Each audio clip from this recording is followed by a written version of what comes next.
Hi, this is Carrie Brownstein. This is DJ Premier. This is Darren Aronofsky. You got the RZA right here. Rose McGowan. Radiohead. Aisha Tyler. Tribe Called Quest. Fred Armisen. Prince Paul. Javier Munoz. Seth Meyers. Tracy Cosmos. Flying Lotus. Hi, we're Chaim, and you're listening to the Talkhouse Podcast. What's up? Welcome back to the Talkhouse Podcast. I hope you had a wonderful, wonderful Thanksgiving break. I know we did. The tofurkey was fantastic. Today I'm joined from our Chicago studio by Josh Modell, executive editor. What's up, Elio? Good to hear your voice. How was Thanksgiving in the Midwest? Delicious. No tofurkey here, I'm afraid, but some real Midwestern meat.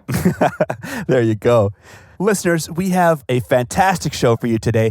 Comedian Jaboukie Young-White in conversation with the Drums Jonny Pierce and drummer Bryan de Leon. This conversation is the first of 3 that we recorded at National Southwestern Recording on the grounds of Life is Beautiful Fest. Josh, you were out in Las Vegas for the festival. Tell me what you guys saw out there.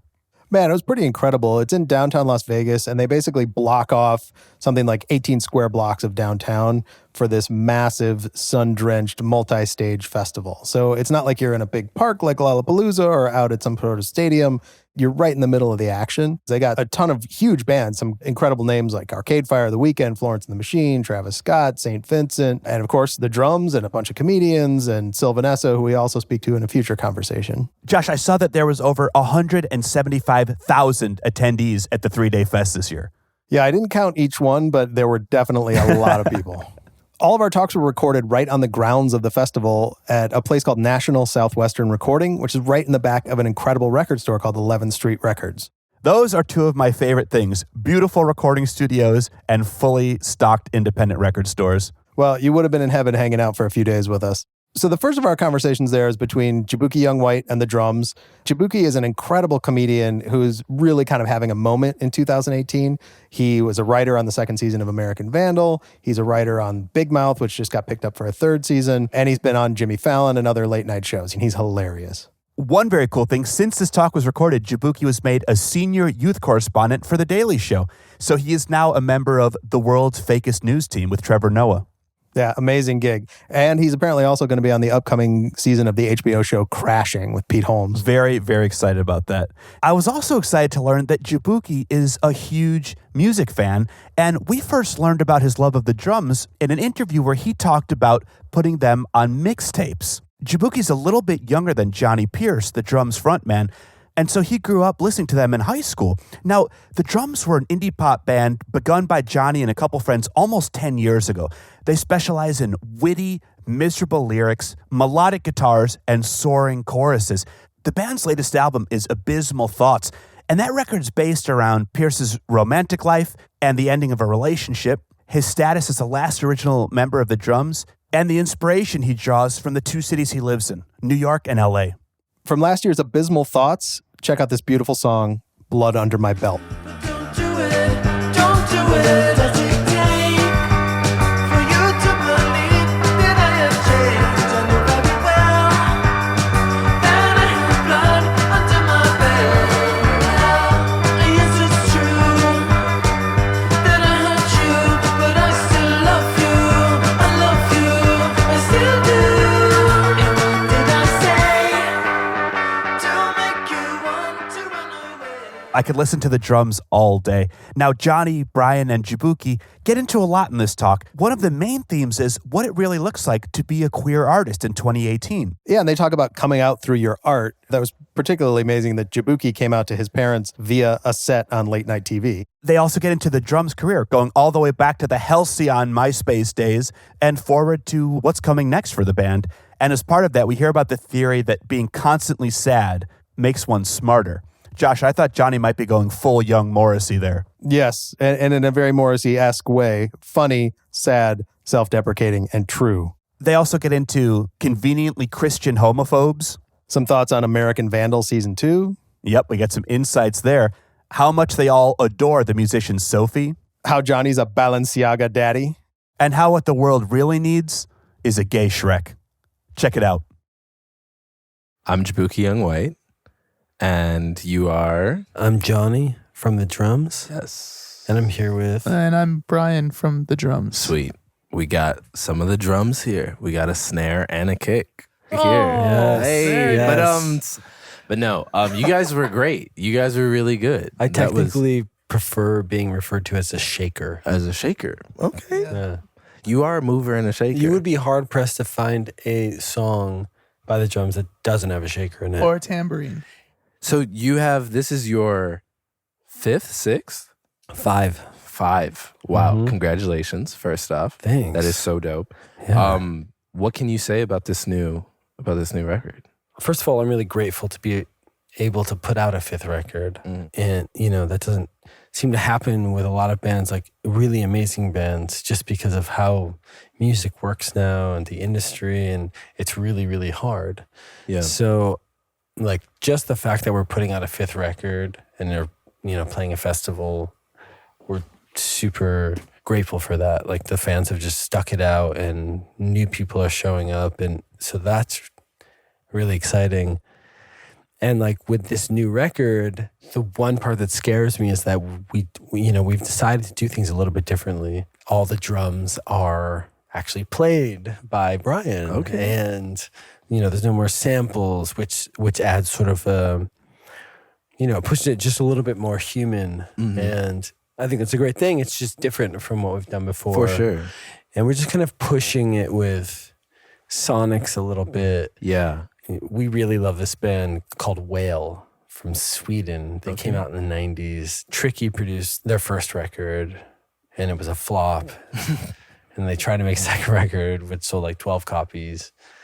What is it? It's like kind of loop-based rhythms and big pop songs, but like weird. They're just freaks. They're freaks. They're just freaks. Yeah, it's like if they kind of made like an Odelay.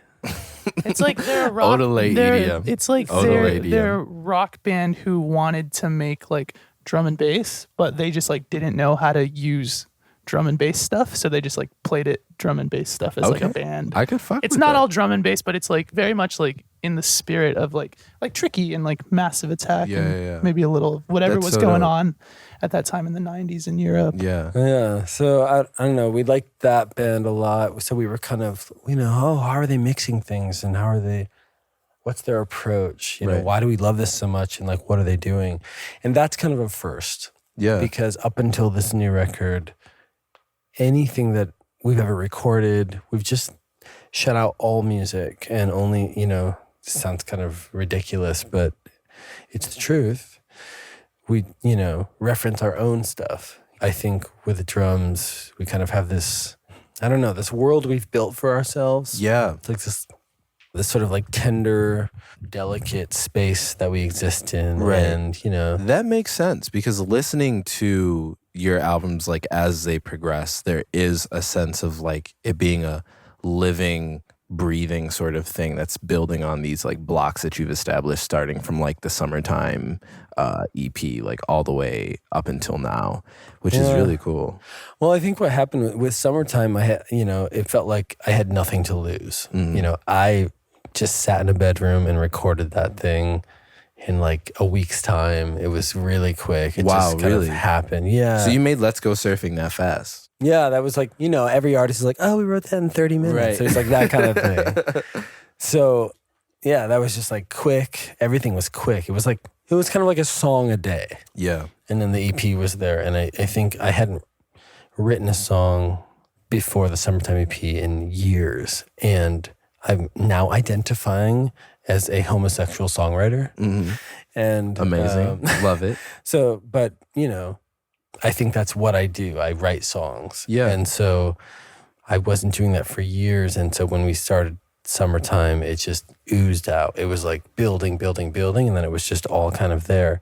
But when it came out, I was really like in the moment and, writing it for myself, writing it to show my roommate, writing it to show like whoever, but not thinking ever that anyone would really hear this.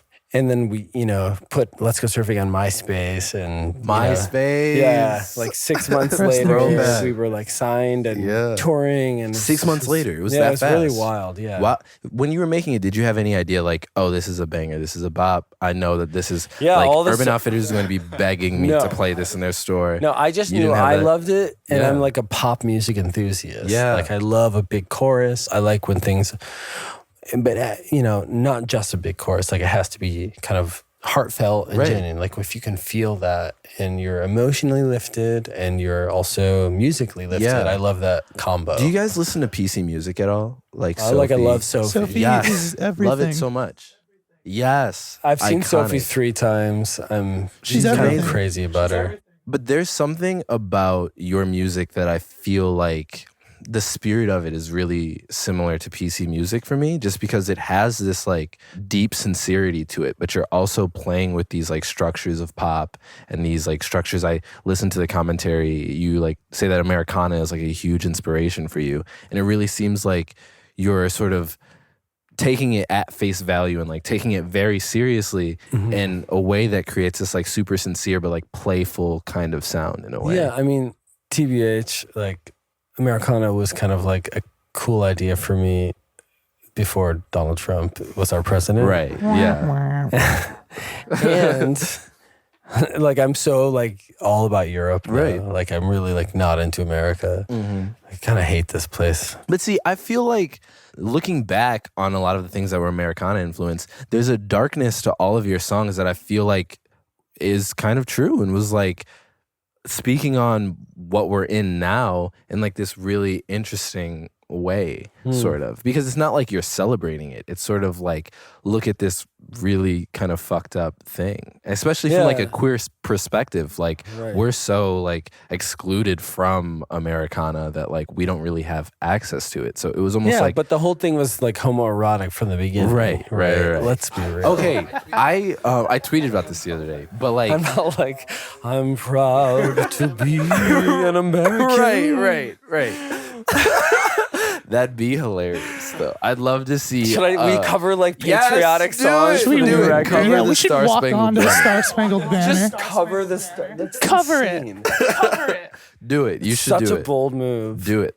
Do it. Lean in. It's almost like the word like FAG, the F word. Like some people in the queer community want to reclaim that. Maybe Right. we should reclaim the Star the patriotic songs. Like for gay people, just be like, "Fuck you, we're taking it back." It's our we love Proud it. to be an American. Proud to be an American, not proud of you. But Right. It just reclaim patriotism. But I tweeted about this. I knew that you were queer before. I mean, it's kind of like in the music, but like the drum sounds gay. Like you're not even explicitly talking about like homosexual relationships that often. Like it's kind of like subtextually hinted at, but there's Right. something like sonically about the way that the music Well, just sounds, even- no lyrics, that yeah, feels because it's queer dramatic and sensitive. to me. Yeah. you Yeah. know? And the songs that there's a couple songs like Magic Mountain, and it's not sensitive. It's more like go for it. Mm-hmm. And it's interesting because when I listen to like songs like that, it feels like it was a different person. Like it doesn't touch my heart at all. Mm. And Where do you think that was coming from when you were fans making don't give it? a fuck either. Yeah.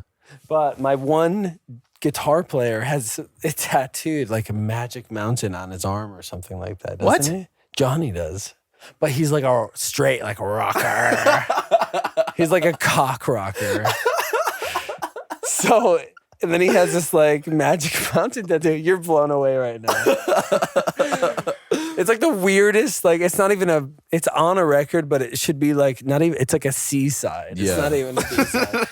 It's like It does so feel. ridiculous. It does feel a little out of Was place that- in your that was- discography. that It's was ridiculous. Like the Buzz single off of Encyclopedia, it's the wasn't first song on Encyclopedia. Or It's- you it's- released we it. lead with it. Yeah. And it was because it Cool. was so bizarre. Yeah. And for some reason we were like, no, it has to be on the record. That we didn't know where to play. So we put it in the front. We're like, let's just get it over with. Just get it over with. Throw it up in the front. Yeah. You know? If you had to, what's your favorite song to perform? If you had to pick one of your songs, like what's your fave? For me, I always really enjoy the Book of Stories. That went hard tonight. It was good. Yeah, we took it out for a while, but for me, it is just, it feels like the quintessential like drum song on a topical level. On a deeper level, it feels like how I feel every day, you know? And so there's certain songs that like I'm still touched by, but I can't relate to them much anymore. But like that song, it's wildly universal, but yeah, I mean, I'm sad every day. You know, I'm sad right now. I'm always sad. Yeah. And so my life is Relatable composed shit, of like... That's the quote of this interview. We have to keep that one. Yeah, well, my life is literally filled with just me like stabbing in the dark, trying to find joy. Right. You know? And so I think that's like the most human thing. Yeah. I think if you're really sad, you just become intelligent. Oh, wow. No, that's it's true. Yeah. What you just if you're said. sad, you sit there and you think about it. Yeah, and you're questioning stuff. For Yeah. years. Yeah. You're just thinking about stuff. I feel like that's such a patently queer thing too, because we're banned from so many things that we don't get to just sincerely like engage with most things without a second thought. There is sort of like this dual consciousness that we have to approach things with. You know what? It's a gift. It is a gift. Yeah. I feel so lucky. I remember doing like in 2010, 2009, the New York Times came to my apartment and this journalist wanted to sleep over and like, what's a night like with the drums? Like, because we all lived together in the same apartment. Okay. There was like this thing or whatever. And he real sits world. us down. He's like, so is anyone in the band gay? Like straight up right away. And I remember my face just rushed bright red. And I just dodged the question. Yeah. I didn't say no, but I was like, ugh, you know. And now, you know, I've just realized that for me, and it's not saying anything, you know, derogatory towards heterosexual people. No, say it. But Drag them. Drag the straights. I know. Death to the straights. No, I feel as though I've really truly owned this idea that it's a real gift. That because I wasn't born heterosexual and I was born in a family that were not necessarily loving. They were loving in their way. Yeah. They were both born again Christians, Oh my God. pastors of a church. Oh my God. Speak it. I relate it. So yeah. My parents are Jamaican, and like Jamaican culture is like they like kill people for yes, being gay. no, in Yeah. public. Yeah, it's like really intense. So like I People fully all the straights all the time. Now since we're dragging straights, yes, let's get they're into always it. like, "Yo, we should go to Jamaica on vacation. It's amazing there, and it's kind of like a new hotspot, like the electric chair, like that kind of hotspot." Must be nice. Yeah, no, it's like What? still straight up illegal. Like 100%. There's still laws in place Forbidden and by shit. law? Yeah, like there's it's- still buggery And laws there. the government's like really into it. Yeah, Yeah. but It's they like won't Russia. say that because like that fucks up their tourism It's money. just tourism, so yeah. like they got to keep that on lock. Yeah. But yeah, I remember reading before Encyclopedia came out. I think that's when you also came out. Was that not? I don't remember exactly. Or like I had in different. a public like. I'm like as an attached to onion the of drums. coming out. But There's aren't all we these different all- phases. Yes. You know, Oh like- my God. Speaking of that, we need a gay Shrek. That just like popped in my head. Yeah. We need a gay Shrek Shrek is remake. gay already. Give me a break. We need a gay Shrek. I'm not going to stop thinking about that. But yeah, I mean, it feels like when you are born not straight, anything but straight, you really are forced to think. You just think about things differently. You have to. You have to become. You almost immediately.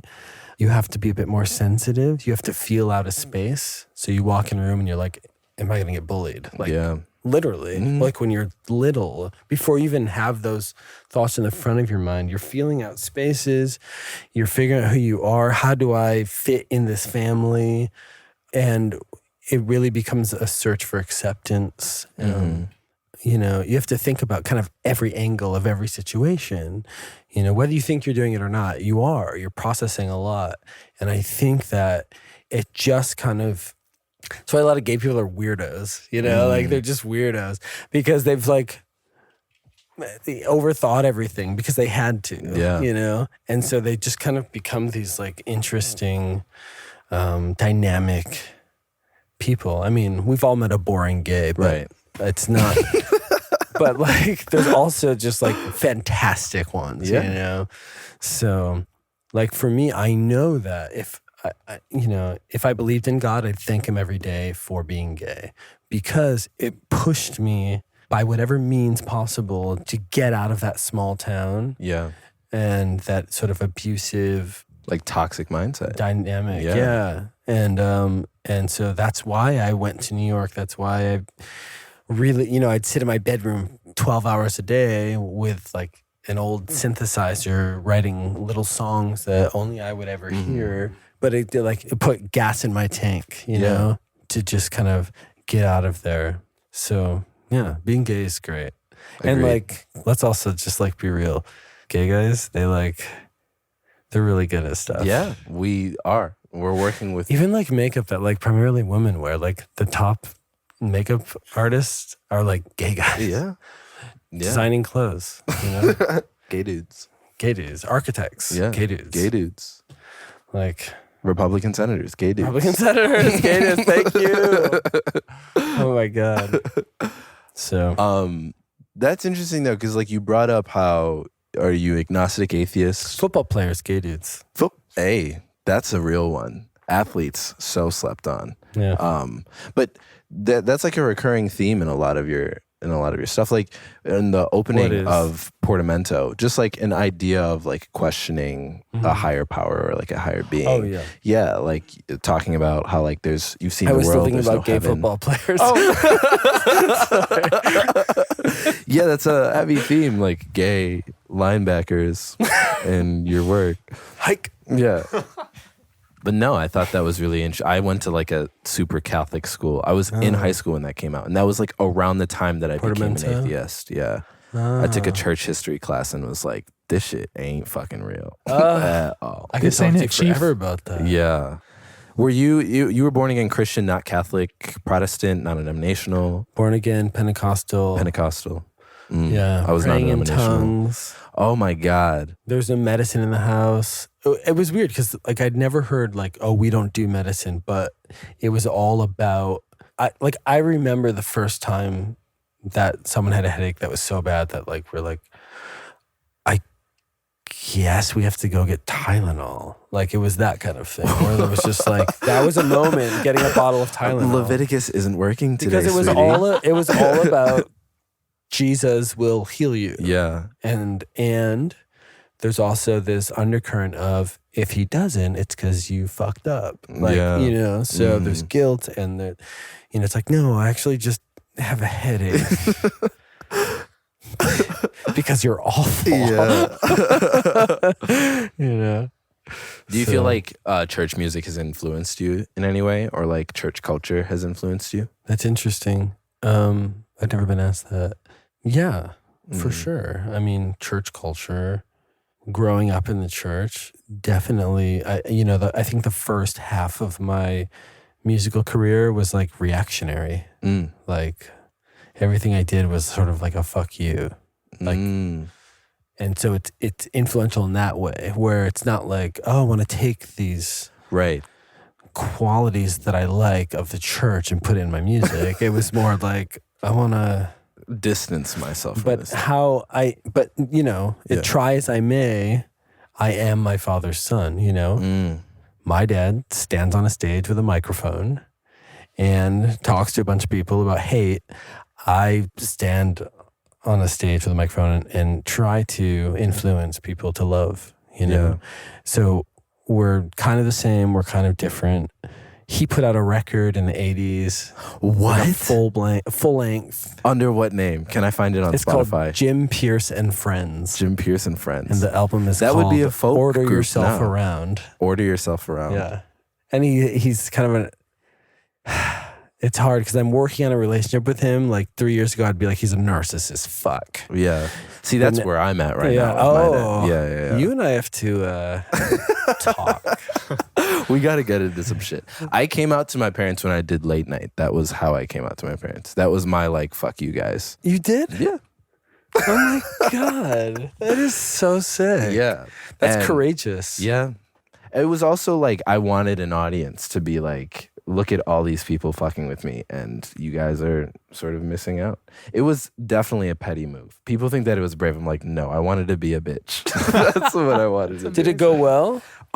It went really well with Does he do the Johnny Carson thing where he asked you to come over and speak or something? He asked you like to come over, but I didn't speak to him. I just sat there. I looked cute though on the couch. I played Fallon too. Really? It's the only late night I've ever done. He's so nice. When did you do it? Portamento. Oh, He's like a big fan of, Really? or at least he was. I don't know if he is Yeah. now, but after Encyclopedia, I mean, we lost a few, let's be real. Oh my I God. really feel like you got them back with abysmal thoughts though. We did. We got Like, him back. yeah. That's why I feel comfortable saying that. Yeah. You can joke about it now. But yeah, no. With my dad, we're still kind of on like a don't really talk, don't really fuck with each other type thing. How long ago was late night? This was December. This Holy past shit. December. Yeah. So it's still like Holy relatively shit, fresh. man. But it's something that like, you know, growing up, like it's not like this hit me out of nowhere and I'm like, oh my God, my dad is kind of homophobic. Like when I'm like 23 years, like no, I was Wait like, But he's a Christian, minute. right? see, the thing that's annoying is that he's like conveniently Christian. He's not even like fervently like. That's the worst kind. Yes, because it's like, oh my God, like If you were like just like gaga for Jesus, Yeah. like I kind of get it a little because Right. you're just dumb. But like if you are just like, no, I'm an atheist and I hate gay people. Like what? You have no reason. It's literally just ew. It's just gross. You just think it's gross. yeah, no, that Like is what the worst. fuck? Because their convictions are so shallow, and that must be really frustrating. Yeah, it is really frustrating. When someone's convictions are like super deep, you can see you can why they're empathize with blinded. it. Yeah, there's like a passion there where you're like, I guess I could see where this comes from. But when it's like so superficial, it's like, you just stupid. Like, Yeah, or just, a lot of parents will think that, like, there's certain parents that like have kids to sort of put more of themselves in the world, and then also like that kid better do well, that kid better not be gay. It's kind of part of that thing, like having this. Do you feel that, like, that your family has this drive to come across as 100%. perfect? Especially because both my because parents, you are perfect. Yeah, thank you. Thank you. I'm glad you noticed. But no, both my parents are immigrants. So it's like also this sort of like, we came here and put so much stock in you and sacrificed so much. Like my dad wanted to be a DJ, like really bad. And he would like DJ.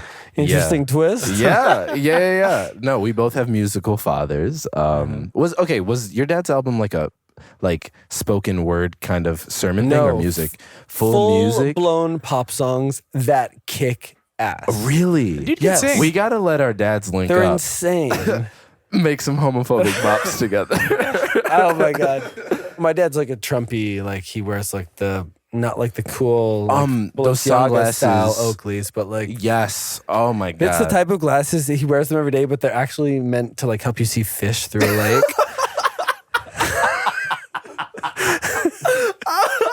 You know what I I know mean? exactly what you're talking They about. make you more aerodynamic. They take away the surface glare. He just wears them all day. Oh my God. Votes for Trump. Iconic. A mesh polo tucked in the But cargo they're like shorts, all over that kind of thing. But they're all over the new Balenciaga campaign for right, sure. right. Yeah. He's like I love accidentally really stylish. Yeah. Yeah. Oh my God. And that's what I love about Balenciaga and Vetements right now. They're like so inclusive. They're just like, everyone looks like this. Their shows, So- their show a couple seasons ago was just like regular people. It was just like, Wearing like blankets. yeah, incredible. Not like chic blankets. Like, just like And like all the photos were like taken with an iPhone. yes. I love their Instagram so much. One of the best decisions I ever made following. Yeah, it. Instagram is great. Their Instagram is good. How did we get to that? Because your dad is accidentally high fashion. Balenciaga. Balenciaga daddy. Yeah. You got to get him on I Instagram. need a Balenciaga daddy. I'll tell you that much. I am a Don't we Balenciaga all? daddy. Yeah, you are. Yeah. You got the socks on. I do. You guys can't see, but he has on these like fly ass, devilish looking Balenciaga socks. They're red with black Balenciaga text. Hopefully they're listening. I went through a phase that where I guess maybe I was telling myself like I'm gonna reward myself, but I think I was actually like just needing like a boost. Mm-hmm. So this new store opened near my apartment in New York called Dover Street Market. There's one in London and there's a couple of ones, and they sell Balenciaga and like Gucci and stuff like that. Okay, ball out a little bit. Well, so I went and I bought these socks are $100 for a pair of socks. Wow. And they're like ripping and shit. I've worn them 3 times. You have to hand wash them. I've hand washed these Hand socks. wash these socks. Oh, I do every time I wear them. With what? I go, Like some in a Dawn and sink. just like in the sink, or Yeah, what do you like, use? But I'm like touching them really carefully.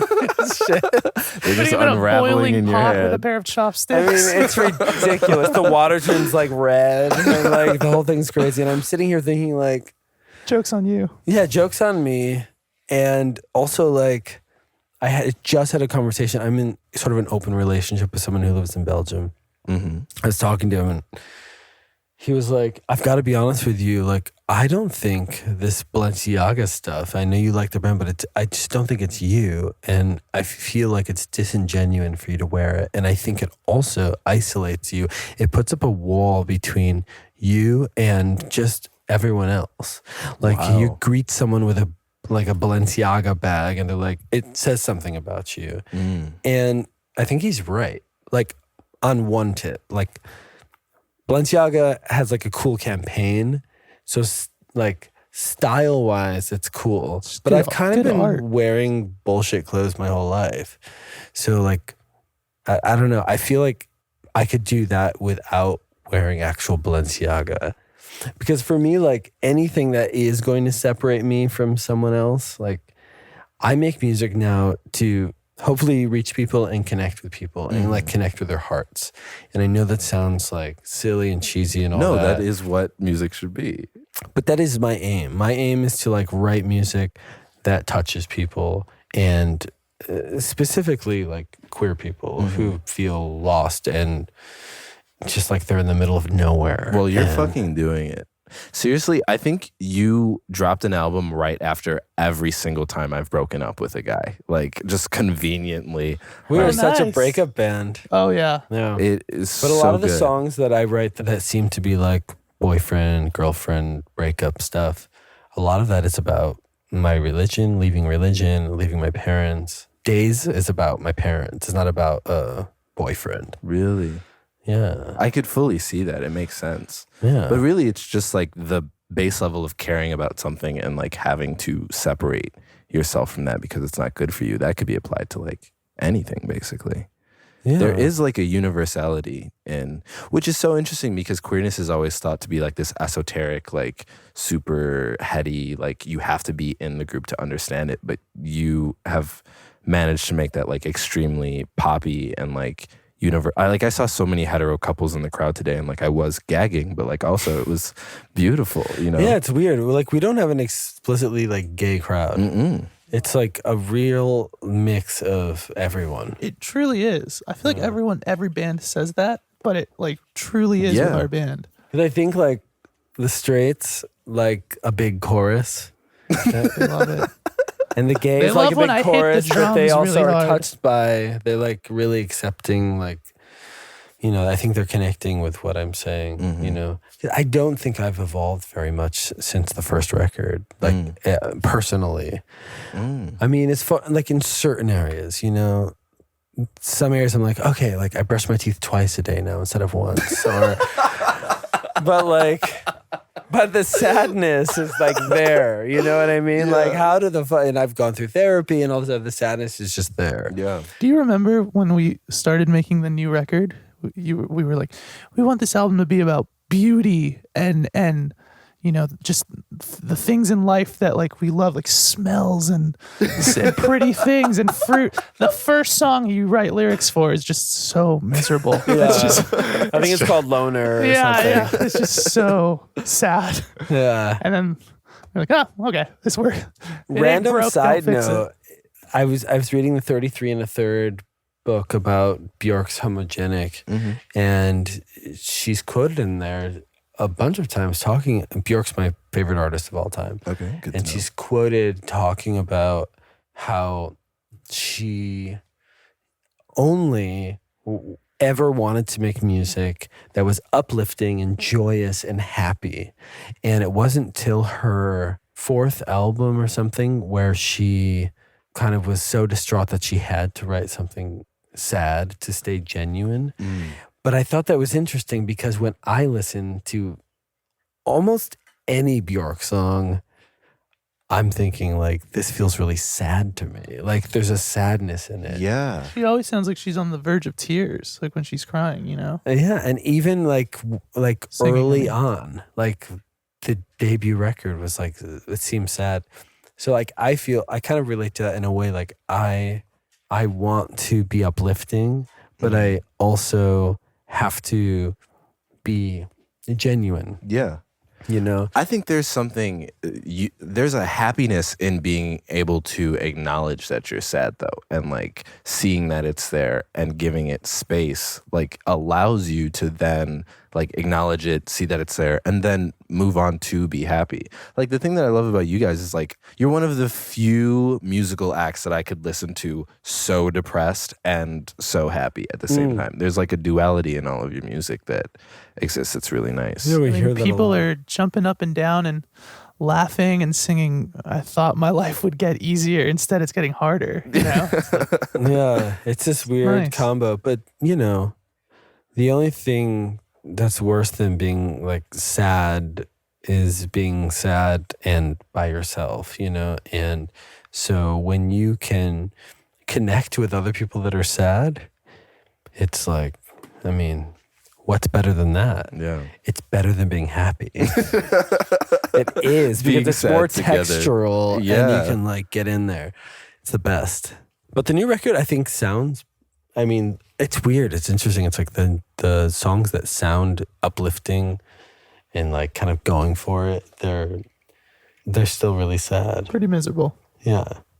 And then cool. the other songs are like distraught. Yeah. Yeah, Yeah. I'm very excited. But isn't Yeah. that what we all are right now? Exactly. Are you distraught? Oh, yes. It's America 2018, baby. Yeah. We sad in this bitch. Yeah. What are we excited about? Yeah, thanks for taking the time to sit down and talk and everything. Yeah, you're a total pleasure. Oh, thanks. I think we should hang out when I go to LA. Yes. You live there now, right? Well, I'm kind of back and forth between LA and New York, but yeah, Oh, I live in New York. like permanently. Yeah. Okay. Well, I'll hit you up. I'm going to be in New York next week. Really, Oh my God, I really hope quick. so. I know we're trying to wrap it up, but I didn't get to ask you. Can you tell me anything about American Vandal season 2? Season 2. We talked about it. You worked on it. Big Right. fan of the show. Yeah. Essentially, this one is like, it gets really into how people use the internet nowadays, specifically like younger people using technology and like what that kind of does to us, how it affects our relationships IRL and like in the digital realm too. Yeah. So a lot of that and shit, a lot of poop in it. Oh, love it. Yeah. It's so good. I'm such a big fan. So cool. I'm glad we can hang out in New York. That's Yeah, great. yeah. I'm looking forward to it. Yeah. Let's link Okay. And build. and build. Come on, man. Is that a thing from your thing? Your show? No. No, that's a It's thing like from a just being phrase. 25.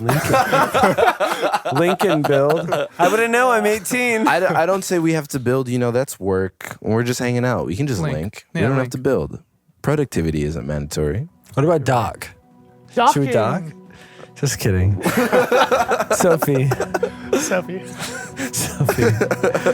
Gotta go.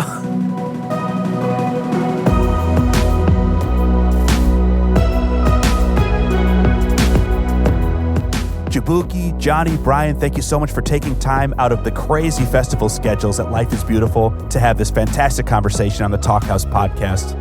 Thanks so much to Ronald Corso at National Southwestern and to Life is Beautiful for having the Talkhouse Podcast at your fantastic festival. For some behind the scenes pictures, visit our Instagram, Facebook, Twitter, and talkhouse.com. While you're on Talkhouse, make sure to read Jonny Pierce's amazing essay from last year. I'm not going to tell you anything about it, but it was one of my absolute favorites, a must-read.